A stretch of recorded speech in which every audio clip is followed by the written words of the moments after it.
2 Samuel, chapter 18. And David numbered the people that were with him, and set captains of thousands and captains of hundreds over them.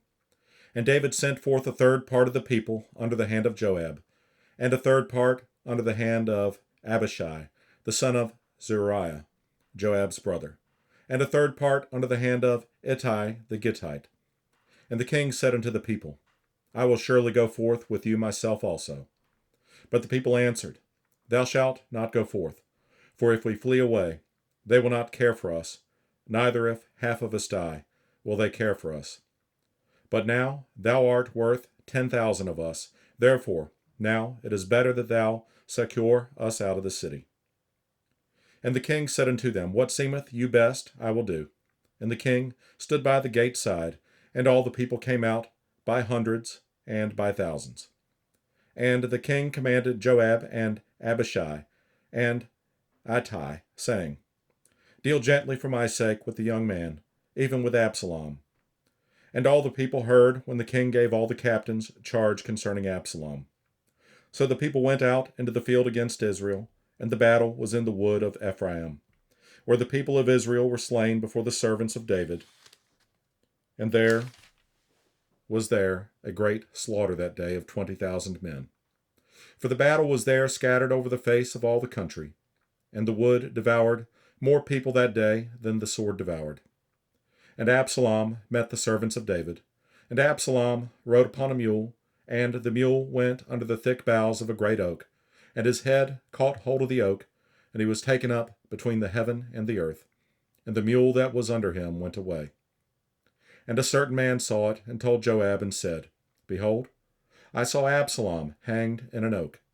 And Joab said unto the man that told him, And behold, thou sawest him, and why didst thou not smite him there to the ground?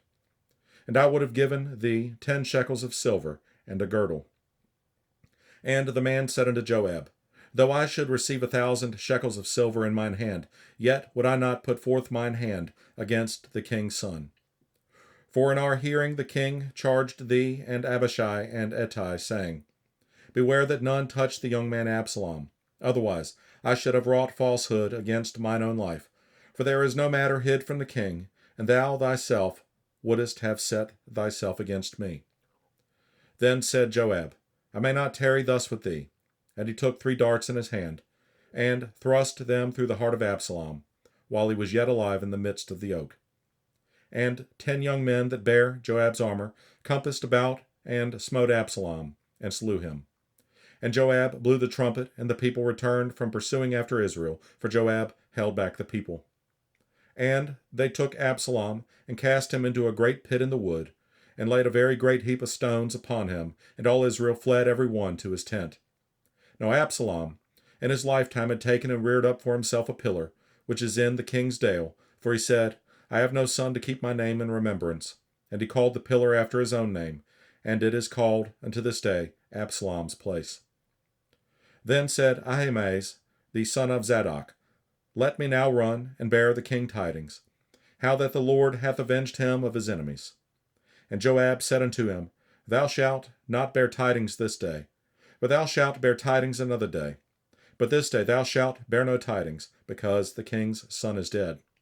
Then said Joab to Cushi, Go, tell the king what thou hast seen. And Cushi bowed himself unto Joab and ran. Then said Ahimaaz, the son of Zadok, yet again to Joab, But howsoever, let me, I pray thee, also run after Cushi. And Joab said, Wherefore wilt thou run, my son, seeing that thou hast no tidings ready? But howsoever, said he, let me run. And he said unto him, Run. Then Ahimaaz ran by the way of the plain, and overran Cushi. And David sat between the 2 gates, and the watchman went up to the roof over the gate unto the wall, and lifted up his eyes, and looked, and behold a man running alone. And the watchman cried, and told the king. And the king said, If he be alone, there is tidings in his mouth. And he came apace and drew near. And the watchman saw another man running, and the watchman called unto the porter, and said, Behold, another man running alone. And the king said, He also bringeth tidings.